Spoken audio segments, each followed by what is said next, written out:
Good morning students. આપણે simple present tense ની change the voice, simple present tense ના સાદા વર્તમાનકાળના આપણે વાક્યો બનાવતા શીખેલા. હવે આજે આપણે સાદો ભૂતકાળ ની અંદર ચેન્જ ધ વોઇસ શીખી રહ્યા છીએ.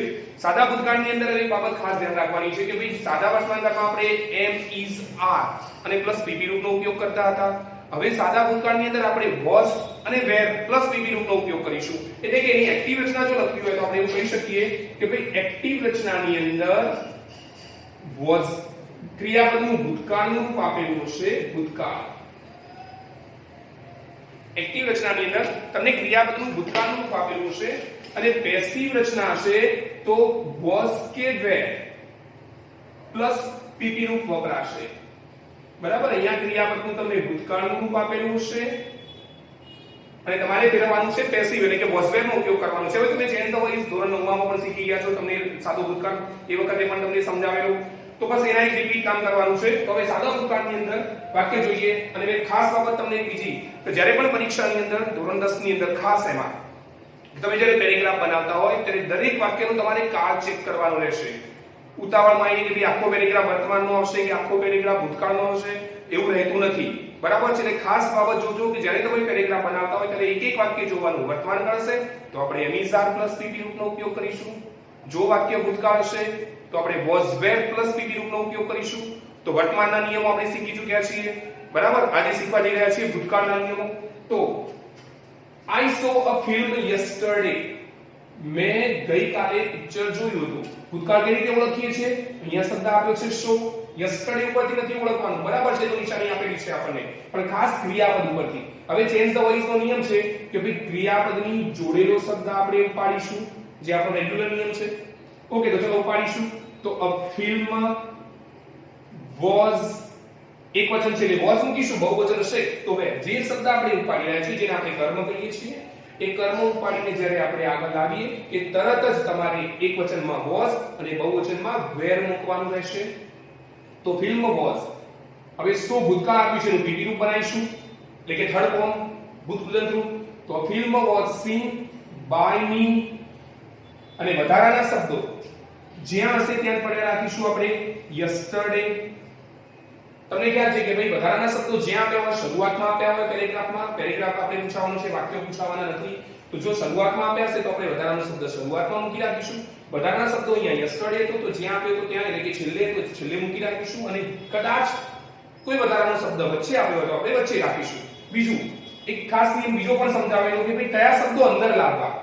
તો સમય અને સ્થળ દર્શાવતા શબ્દો એમના એમ રાખીશું, બાકીનું બધું અંદર લાયા પછી બહાર મૂકવાનું. આ બાબત ખાસ સાંભળજો કે સમય અને સ્થળ દર્શાવતા શબ્દો જ્યાં હોય ત્યાં એના જ રહેશે, બાકીના શબ્દો અંદર લાવી દઈશું ને પછી બહાર મૂકીશું. તો અહીંયા તો સમય દર્શાવતો શબ્દ તો યસ્ટરડે માટે એમના એમ રહેશે. તો film was seen by me yesterday. ચલો અહીંયા ચેક કરીએ. પેડ શબ્દ આપ્યો છે જે ક્રિયાપદનું ભૂતકાળ પેનું છે, તો એની જોડેલો શબ્દ આપણે ઉપાડીશું માય બિલ. તો માય બિલ એક વચન છે માટે આપણે શેનો ઉપયોગ કરીશું? વોઝ. My bill was. ચલો પેડ નું પીપી રૂપ પેડ જ થશે. બાય ઈશાંત. તો અહીંયા માય બિલ શબ્દ ઉપાડ્યો એક વચન હતું એટલે વોઝ મૂક્યું. પેડ નું પેનું ભૂતકાળ રૂપ પેડ અને ભૂતદંત રૂપ પણ પેડ જ રહેશે, તો બંનેનું સેમ રહેશે માટે પેડ નું પેડ રાખ્યું બાય ઈશાંત. ચલો ત્રીજું વાક્ય ચેક કરીએ. તો વી વોન ધ ક્વિઝ કોમ્પિટિશન. તો અહીંયા આના પરથી ખબર પડે છે કે ક્રિયાપદ આપ્યું છે એ ભૂતકાળનું છે માટે વોઝ વેર વાપરીશું. હવે કયો શબ્દ ઉપાડીશું? તો ક્રિયાપદની જોડેલો. ક્વિઝ એટલું નહીં આવે, ધ ક્વિઝ કોમ્પિટિશન આખો શબ્દ ઉપાડીશું. તો ધ ક્વિઝ કોમ્પિટિશન એક વચન છે માટે ઉપયોગ શેનો કરીશું? વોઝ. વિન નું ભૂતકાળ વોન થાય, પીપી નું પણ વોન થશે તો એમને એમ જ રાખીશું વોન. અસ ને પાછળ લઈ જઈશું, બી ને પાછળ લઈ જઈશું તો શું થશે એનું? અસ. તો the quiz competition was won by us. ચલો I did not call you yesterday. હવે વાક્ય મેં તમને જે શરૂઆતના ત્રણ સમજાવ્યા એ હકાર રચનાઓ હતી. હવે જે અહીંયા વાક્ય આપ્યા છે નકાર રચના છે. હવે તમને એટલું તો ખ્યાલ છે કે ભાઈ ભૂતકાળમાં નકાર હોય ત્યારે ડીડ નોટ નો ઉપયોગ થાય છે. વર્તમાનકાળમાં આપણે જે શીખી ગયા હતા એમાં આપણે ડુ અને ડઝ આપેલું હતું, ડુ નોટ ડઝ નોટ હતું, તો એની જગ્યાએ આપણે એમ ઇઝ આર વાપરતા. તો હવે ડીડ દૂર કરીને ત્યાં મૂકવાનું રહેશે વોઝ વેર, બાકી કોઈ ફેરફાર કરવાનો નથી. જે રીતે વાક્યો બનાવીએ છીએ એ જ રીતે. ચલો તો ક્રિયાપદ કર્યું છે અહીંયા કોલ. ની જોડેલો શબ્દ ઉપાડીશું યુ. ચલો યુ શબ્દ આગળ આવે. હવે યુ જોડે વપરાશે વેર. હવે નિયમ એમ કહે છે કે ભાઈ ડીડ કાઢી નાખો. ડીડ ની જગ્યાએ જ્યાં ડીડ આપ્યો ત્યાં વેર મૂકો કે વોઝ મૂકો. તો ચલો અહીંયા વેર મૂક્યું યુ ના આધારે. યુ ના આધારે વેર મૂક્યું. ચલો નકાર તો નકાર જ રહેશે. નોટ કોલ નું શું થઈ જશે? કોલ્ડ. યુ શબ્દ આગળ આવ્યા એની જોડે વેર મૂક્યું. બાકી નકાર હતું તો નકાર રાખ્યું. કયો શબ્દ કાઢી નાખ્યો? મેં ડીડ. તો ડીડ નોટ હતું તો વોઝ નોટ કે વેર નોટ બનાવવાનું રહેશે. તો વેર નોટ કોલ્ડ. ચલો આની પાછળ લઈ જઈશું બાય મી અને સમય દર્શાવતો શબ્દ જે વધારાનો હતો તેમ નામ રાખીશું યસ્ટરડે. ચલો વાક્ય પૂરું. she did not send a message. અહીંયા પણ નકારે આપેલું છે આપણને. ક્રિયાપદ સેન્ડ આપ્યું છે. કયો શબ્દ ઉપાડીશું? a message. તો a message એકવચન છે માટે શેનો ઉપયોગ કરીશું? was. હવે તમને મેં વાત કરી કે ભાઈ did not હોય ત્યાં was not કે were not મૂકવાનું રહેશે. એક જે કર્મ લાવ્યા એના આધારે નક્કી થશે. તો એકવચન છે માટે was not બનાવીશું. did કાઢી નાખ્યું એની જગ્યાએ આપણે was મૂક્યું. નકારનું નકાર રહેશે. send નું વિકલ્પ થશે sent. by she નું શું થઈ જશે? her. તો a message was not sent by her. બરાબર. તો did નો કોઈ ઉપયોગ નથી અહીંયા. did કાઢી નાખીએ છીએ એની જગ્યાએ આપણે was કે એક બહુવચન હશે તો were મૂકીએ છીએ. નકારનું નકાર રાખીએ છીએ. not એમ નામ રાખીએ છીએ. ચલો હજી નેક્સ્ટ વાક્ય જોઈએ આપણે. I did not eat kheer last night. ચલો તો ક્રિયાપદ કયું છે અહીંયા? eat. કયો શબ્દ ઉપાડીશું? ખીર. તો ખીર એકવચન છે માટે did not ની જગ્યાએ શોર્ટ ફોર્મ આપી છે, didn't આપી છે તો આપણે wasn't પણ મૂકી શકીએ અને was not પણ મૂકી શકીશું. તો ખીર wasn't eaten. eaten. કદાચ પ્રશ્ન થાય કે સાહેબ wasn't મૂકવાની જગ્યાએ was not મૂક્યું તો ચાલશે, વાક્ય સાચું મળશે. તો ખીર એકવચન છે એટલે was not eaten નું વિકલ્પ થશે eaten. આઈ પાછળ લઈ જઈશું by me.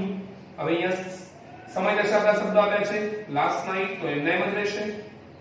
તો he wasn't eaten by me last night. Okay.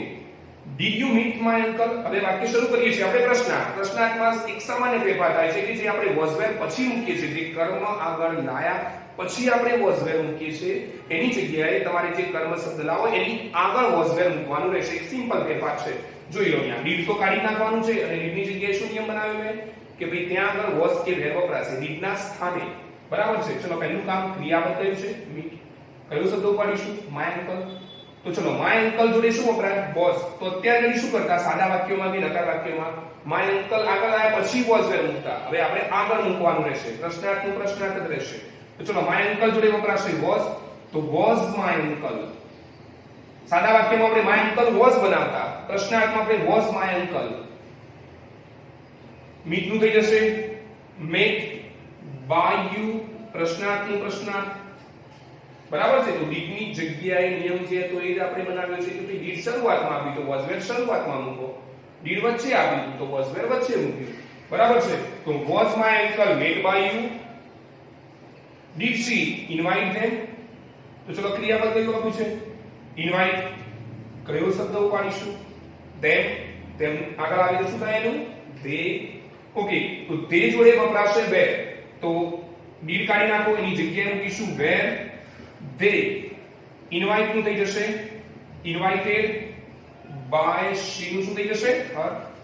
them નું બનાવ્યું they જોડે there મૂકવાનું હતું પરંતુ પ્રશ્નાર્થ હતું એટલે મેં there શબ્દ આગળ મૂક્યો. invite નું બનાવ્યું invited. she પાછળ લઈ ગયા તો થઈ ગયું by her. પ્રશ્નાર્થનું પ્રશ્નાર્થ. ઓકે.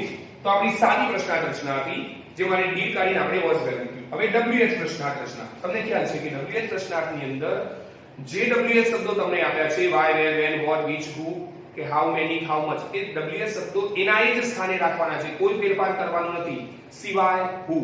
બરાબર. ઉના વાક્ય મેં અલગ અહીંયા સમજાવ્યા છે. ઓકે. તો અહીંયા why શબ્દ આપ્યો છે. પહેલું કામ આપણું WH શબ્દને કોઈ ફેરફાર કરવાનો નહીં, જ્યાં હોય તેમ નામ શરૂઆતમાં મૂકી રાખવાનું. ચલો why. did તો નિયમ છે કે ભાઈ કાઢી નાખો અને એની જગ્યાએ શું મૂકો? was કે were. તો why. ચલો ક્રિયાપદ કયું આપ્યું છે? return. કયો શબ્દ ઉપાડીશું? my gift. તો my gift જોડે વપરાશે એકવચન છે માટે શું મૂકીશું આપણે? was. તો my gift આગળ લાવીએ તો પહેલા was મૂકીશું અને પછી મુકાશે my gift. બરાબર છે. પ્રશ્નાર્થ છે એટલે હું આગળ મૂકી રહ્યો છું was were. જો સાદું વાક્ય હોત તો હું પછી મૂકત my gift was મુકાય. return નું થઈ જશે return. ચલો યુ શબ્દ પાછળ લઈ જઈશું તો યુ નું યુ જ રહેશે તો by યુ. ચલો નેક્સ્ટ વાક્ય જોઈએ. when WH શબ્દ એમને રાખીશું, when નું when જ રાખીશું, ડીડ કાઢી નાખીએ. હવે શબ્દ ક્રિયાપદની જોડેલો ઉપાડીશું, તો this message ઉપાડીશું. તો this message જે એકવચન છે, તો when was this house, house એકવચન હતું માટે was મૂક્યું, પછી this house by નું થઈ જશે bought. when was this house bought, he પાછળ લઈ જઈશું તો he નું શું થઈ જશે him. ભૂલથી his ના બનાવતા, he પાછળ જાય તો him થઈ જશે, she પાછળ લઈ જઈશું તો her. તો when was this house bought by him. તો આ WH પ્રશ્નાર્થ રચના હતી, આપણી સાદી રચના હતી. તો WH માં કોઈ ફેર પડે નથી, જે રીતે સાદી રચના બનાવતા એ જ રીતે WH બનાવવાની છે. ખાલી વધારાનો શબ્દ WH આપ્યો છે તે આપણે એમને રાખીશું. બરાબર. હવે જોઈએ છે who. મનમાં પ્રશ્ન થાય કે સાહેબ who પણ WH જ ગણાય. હા, WH જ છે, પણ આ WH who કેમ અલગ શીખી રહ્યા છે? કેમ કે who ની અંદર કર્તા આપેલો ના હોય, તો પાછળ બાય કરીને કોઈ શબ્દ લઈ જઈ નહીં શકાય. માટે who જે ખરું એને અલગ રીતે બનાવીશું આપણે વાક્યો. બીજી અર્થમાં કહું તો who ને WH વડાએ નાટવાર મૂકેલું છે એટલે એને જુદી રીતે બનાવવાનું છે. બરાબર. તો who નું કરતા નથી માટે આપણે એને અલગ શીખી રહ્યા છીએ. તો પહેલું કામ, સ્ટેપ નંબર 1, જ્યારે who ના વાક્યો આપે ત્યારે who નું બનશે by whom. યાદ રાખજો હંમેશા કે who દૂર કરી, બીજા એક WH દૂર કરવાના નથી. ફક્ત ને ફક્ત who આપેલું હોય તો જ એને દૂર કરી આપણે by whom મૂકીશું. Step number 1. ઓકે, ચલો ક્રિયાપદની જોડેનો શબ્દ ઉપાડીએ. તો her ઉપાડીશું તો her આગળ આવશે તો she. તો she જોડે મુકાશે was. પ્રશ્નાર્થ છે પહેલા was મુકાશે, પછી she શબ્દ મૂકીશું. બરાબર. her નું બનાવ્યું she, એની જોડે વપરાય was, તો was આગળ મૂક્યું. help એમના. તો by whom was she helped.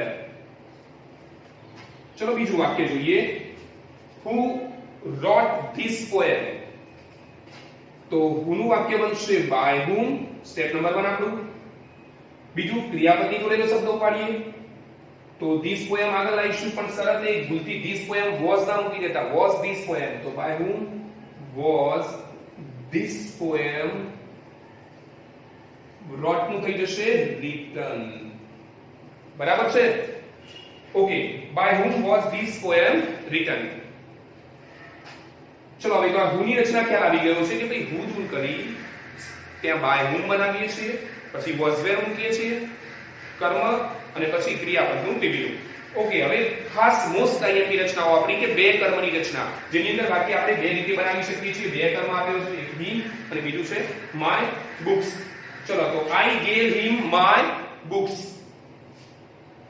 him થી પણ બનશે અને my books થી પણ આપણે વાક્ય બનાવી શકીશું. તો ચલો પહેલું કામ him થી, પણ એક યાદ રાખજો કે પહેલા કર્મથી બનાવવાનું. જે રીતે આપણે સાદા વાક્યો બનાવીએ છીએ એ જ રીતે સાદા વાક્ય બે કર્મમાં બનાવવાના અને વધારાના શબ્દો અંદર લઈ લેવાના. આપણો નિયમ જ છે ભાઈ, જેને બે કર્મ ઓળખતા નહીં આવડતા તો ગભરાવાની જરૂર નથી. મારો એક નિયમ યાદ રાખવાનો કે બે કર્મ આપેલા હોય તો સમય અને સ્થળ દર્શાવતા શબ્દો પાછળ રાખવાના, બાકી બધું અંદર લાવવાનું. તો અહીંયા જો એ નિયમ તમને આવડતો છે તો તમે અંદર લાવી દેશો તો તમારું કામ સરળ થઈ જશે. ચલો તો him ઉપાડીશું તો he જોડે મુકાશે was. gave નું પીપીનું થશે given. he was given. હવે સમય કે સ્થળ દર્શાવતો નથી આ શબ્દ, તો એને અંદર લાવી દો. he was given my books by me. બરાબર. he was given my books by me. હવે પહેલા કર્મથી બનાવ્યું. બીજા કર્મથી જો તમારે બનાવવું છે તો પહેલા કર્મ આગળ to મૂકવું પડશે. તો my આ રીતે બનશે. બીજા કર્મથી તમારે વાક્ય જો બનાવવું હોય તો my books, હવે બહુવચન છે તો તમારે was નહીં વપરાય, શું મૂકવું પડશે? were. તો my books were given. my books બહુવચન હતું માટે were મૂક્યું, gave નું બનાવ્યું given, પણ પહેલા કર્મ આગળ to મૂકવું પડશે. to him by me. બરાબર. એના કરતા તો હું માનું છું ત્યાં સુધી પહેલી રીત સરળ રહેશે, જેમાં બધું અંદર લાવી દેવાનું પછી બાય મૂકી દેવાનું. ઓકે, ચલો ચેક કરીએ. નેક્સ્ટ વાક્ય she told me, એક પહેલું કર્મ અને બીજું કર્મ આપ્યું છે this news. બરાબર છે. તો ચલો પહેલું કર્મ ઉપાડીશું me, તો me નું થશે I જોડે આપણે મૂકીશું was. I was told this news. I was told this news by her. I was told this news by her. તો I પહેલું કર્મ ઉપાડ્યું, told નું તો told જ રહેશે, તો was told this news by her. this news થી પણ બનાવી શકાય. જો તમે this news થી બનાવશો તો this news was told. હવે પહેલા કર્મમાં આગળ તમારે to મૂકવું પડશે. to me, by me. This news was told to me by her. Sorry. બરાબર છે. લાસ્ટ વાક્ય એ પણ બે કર્મનું છે, ચેક કરી લો. ફર્સ્ટ અને સાયન્સ. જો કે જેને બે કર્મ ઓળખતા નથી આવડતા, ગભરાવાની કોઈ જરૂર નથી. મેં જે નિયમ તમને સમજાવ્યો એ પ્રમાણે કામ કરવાનું કે ભાઈ પહેલું કર્મ ઉપાડવાનું, બીજાને અંદર લાવી દેવાનું. ચલો વી નું અસનું થઈ જશે વી જોડે એ મુકાશે બહુવચન છે એટલે વેર. ટોટ નું પીપી રૂપ એમના એમ રહેશે. વી વેર ટોટ. સાયન્સ શબ્દ અંદર લાવી દો તો વી વેર ટોટ સાયન્સ. અમને વિજ્ઞાન શીખવાડવામાં આવે છે બાય હિમ, એના દ્વારા. કેમ કે સાયન્સ એ કોઈ સમજ અશબ્દ શબ્દ નથી તો એને અંદર લાવો ને પછી બાય મૂકો તો કામ પૂરું આપણું. બરાબર, ઓકે. ચલો બીજું કર્મથી બનાવું તો સાયન્સ શબ્દ આપ્યો છે તો સાયન્સ ઉપાડો. એક વચન છે માટે શું મૂકીશું સાયન્સ ના આધારે? વોઝ. Science was taught. તો પહેલા કર્મ આગળ મૂકવાશે ટુ. Science was taught to us by him. બરાબર છે. તો બે કર્મ મેં તમને સાદા વર્તમાનકાળમાં પણ આ બધા જ પ્રકાર સમજાવેલા હતા. આપણે ભૂતકાળમાં પણ બધી રચનાઓ જોઈ. તો એકવાર બધા જ નિયમો ફરીથી ફટાફટ ચેક કરી લઈએ કે પહેલું કામ જ્યારે પણ ચેન્જ ધ વોઇસ કરીશું ત્યારે કાળ ચેક કરવાનું રહેશે. જો વાક્ય ભૂતકાળનું હશે તો તમારે વોઝ કે વેર પ્લસ ક્રિયાપદનું પીપી રૂપ મૂકવાનું રહેશે. એકવચનમાં વોઝ અને બહુવચનમાં વેર વાપરીશું. સ્ટેપ નંબર 2, જો વાક્યમાં ડીડ આપેલું હશે, ડીડ નોટ નકારમાં ડીડ નોટ હશે, પ્રશ્નાર્થમાં શરૂઆતમાં ડીડ વાપરેલું છે. જો ડીડ નોટ હશે તો ડીડ નોટ કાઢીને તમારે વોઝ નોટ કે વેર નોટ મૂકવાનું રહેશે. જો વાક્ય પ્રશ્નાર્થ હશે તો શરૂઆતમાં ડીડ આપેલું હશે તો શરૂઆતમાંથી ડીડ કાઢી ડીડની જગ્યાએ તમારે વોઝ કે વેર મૂકવાનું રહેશે. અહીંયા શરૂઆતમાં ડીડ આપી તો વોઝ વેર મૂક્યું. ત્રીજો નિયમ કે જો WS શબ્દો આપેલા હશે તો WS શબ્દ શરૂઆતમાં હશે તે એમના એમ જ રાખીશું અને પછી ડીડ દૂર કરી એની જગ્યાએ વોઝ વેર મૂકીશું. તમને ખબર છે જે શબ્દ ઉપાડીએ છીએ એના આધારે આપણે વોઝ વેર મૂકીએ છીએ. પણ પ્રશ્નાર્થમાં કઈ બાબત ધ્યાન રાખવાની ખાસ કે જો પ્રશ્નાર્થ વાક્ય હશે તો ટુ બી ના રૂપો આગળ વપરાશે. વારંવાર બોલું છું, ટુ બી ના રૂપો પહેલા મુકાશે પછી શબ્દ કર્મ મૂકવામાં આવશે. જ્યારે હુ WH રચના છે છતો આપણે એને બનાવીએ છીએ અલગ રીતે. તો હુ ની અંદર ફેરફાર શું કર્યો આપણે? હુ શું બનાવ્યું? બાય હુ અને પછી વોઝ વેર મૂક્યું અને પછી કર્મ આપ્યું. અને બે કર્મની રચના જે સાદું વાક્ય બનાવતા હતા એ રીતે તમારે બનાવવાની હશે. તો આશા રાખું છું કે ભાઈ તમને સાદો ભૂતકાળ ખ્યાલ આવી ગયો હશે. સાદો વર્તમાનકાળ આપણે શીખીશું કે આ સાદા વર્તમાનકાળમાં આપણે એમિસા પ્લસ પીપી રૂપ વાપરતા, અહીંયા આપણે વોઝ વેર પ્લસ પીપી રૂપ વાપરી છે. બરાબર. હવે નેક્સ્ટ વિડિયોની અંદર આપણે મોડલ એક્ઝલરીઝ એટલે કે ભવિષ્યકાળ પણ એની અંદર આવી જશે. તો નેક્સ્ટ વિડિયોની અંદર આપણે મોડલ એક્ઝલરીઝ નું કઈ રીતે ચેન્જ ધ વોઇસ કરવું એ આપણે શીખીશું. ત્યાં સુધી ગુડ બાય.